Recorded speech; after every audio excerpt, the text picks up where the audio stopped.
नमस्कार।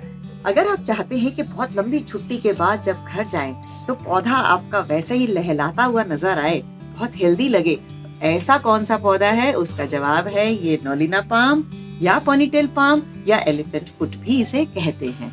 ये एक ऐसा पौधा है जिसकी मेंटेनेंस बहुत कम है, लेकिन हाँ, उसके बारे में जानकारी होना बहुत जरूरी है।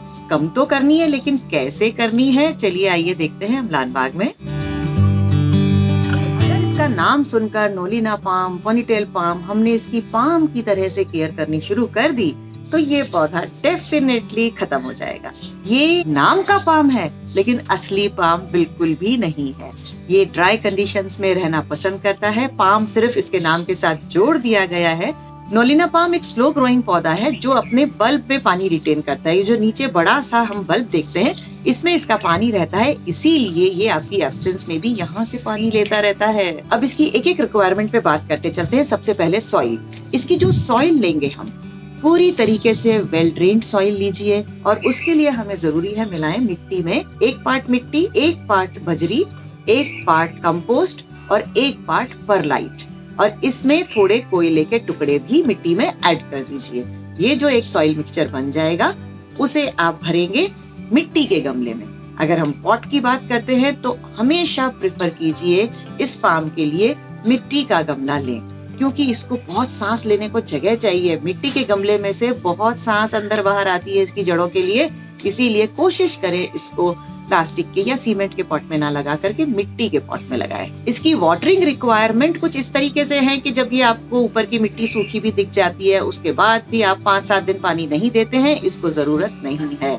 जितना बड़ा होता जाएगा उसकी फ्रीक्वेंसी ऑफ वाटरिंग उतनी ही कम होती जाएगी, और अगर जमीन में है तो आप इसको 3-3 हफ्ते तक भी पानी नहीं देंगे तो ये आपसे कुछ नहीं मांगेगा। सनलाइट की बात करते हैं अगर हम, तो सनलाइट इसको फुल सन में आप रख दीजिए। ये मेरा वेस्ट फेसिंग एरिया है घर का, और वेस्ट फेसिंग में हमारे यहाँ 47-48 डिग्री टेम्परेचर जाएगा, तब भी ये यहाँ इसी तरीके से खड़ा रहेगा। पूरी दोपहर की धूप इस पे पड़ेगी, लेकिन इसका कुछ नहीं बिगाड़ पाएगी। अगर हम इसको घर के अंदर रखते हैं तो प्रेफर कीजिए कि बहुत ज्यादा दिनों तक ये अंदर ना रहे। ये लो लाइट कंडीशंस को बर्दाश्त कर लेता है, लेकिन पसंद नहीं करता। जहाँ तक वेदर की बात है, हम बात करें टेम्परेचर और ह्यूमिडिटी की। टेम्परेचर इसे पसंद है 25 से 30 डिग्री के बीच अगर रहता है तो बहुत अच्छा है। ज्यादा रहेगा तो टॉलरेट कर जाएगा, लेकिन अगर कम रहेगा, ठंड का टाइम रहेगा, तो थोड़ा सा ये डोरमेंसी में चला जाता है। जैसे जैसे ठंड कम होगी, टेम्परेचर 25 डिग्री के ऊपर जाएगा, ये वापस रिवाइव होने लग जाएगा और अपनी लाइफ में आ जाएगा। ह्यूमिडिटी की अगर हम बात करते हैं तो 30% से कम ह्यूमिडिटी इसे कम पसंद है। अगर कम ह्यूमिडिटी होती है तब इसकी पत्तियां आपको ब्राउन टिप्स नजर आने लगेंगी। पेट इसका अच्छा खासा मोटा है, इसीलिए बार बार खाना नहीं मांगता। बहुत ज्यादा फर्टिलाइजर की इसे जरूरत नहीं है। साल में 2 बार जब भी हम स्प्रिंग और ऑटम में देते हैं खाद, उस समय इसको थोड़ी खाद दे दीजिए। इनिशियली जो मिट्टी आपने बनाई है वो अच्छी बना लीजिए जैसी मैंने बताई, उसके बाद साल में 2 बार थोड़ी थोड़ी खाद देंगे, बहुत आराम से ये खुश रहेगा। पोनीटेल पाम को प्रोपोगेट करने के लिए हम इसके बेबी प्लांट्स को यूज करते हैं। इसका जो ट्रंक होता है उस पर अक्सर छोटे छोटे बेबी प्लांट्स उगते रहते हैं इस तरीके से, या फिर कई दफा बेस में से भी आपको कुछ पौधे नए निकलते नजर आते हैं। इसका जो वुडी पार्ट होता है वो जब 3-4 इंच से बड़ा हो जाएगा, तब इसके ट्रंक से इसे डिटैच करके नए तरीके से पौधा उगाया जा सकता है। अभी ये जो मेरे आप देख रहे हैं ये बहुत छोटे हैं, जब ये थोड़े बड़े होंगे तब मैं इसे डिटैच करूंगी और उस वक्त आपके साथ वीडियो जरूर शेयर करूंगी। ये जो एक इसका बेबी निकला था, यहाँ से मुझे बहुत अच्छा लगा, जैसे इसके पेट में से फाउंटेन निकल रहा है, तो मैंने इसको यहीं छोड़ दिया ताकि नीचे से भी इसकी खूबसूरती बनी रहती है।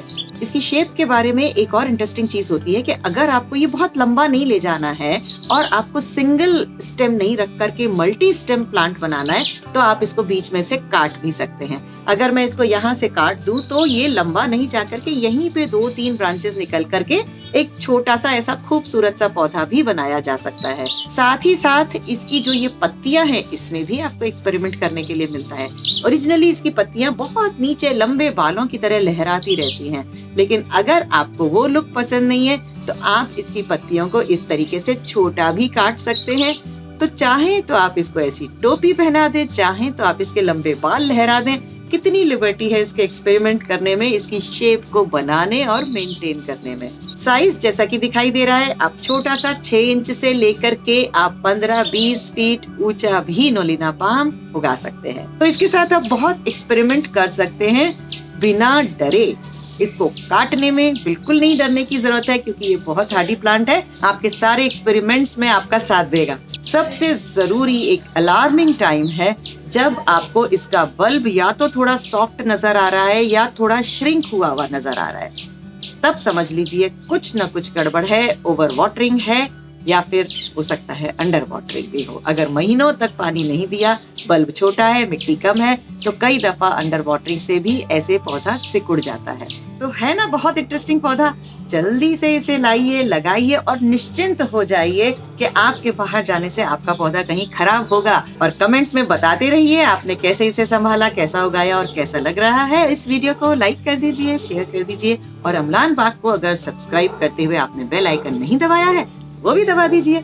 मिलते हैं अगले वीडियो में। नमस्कार।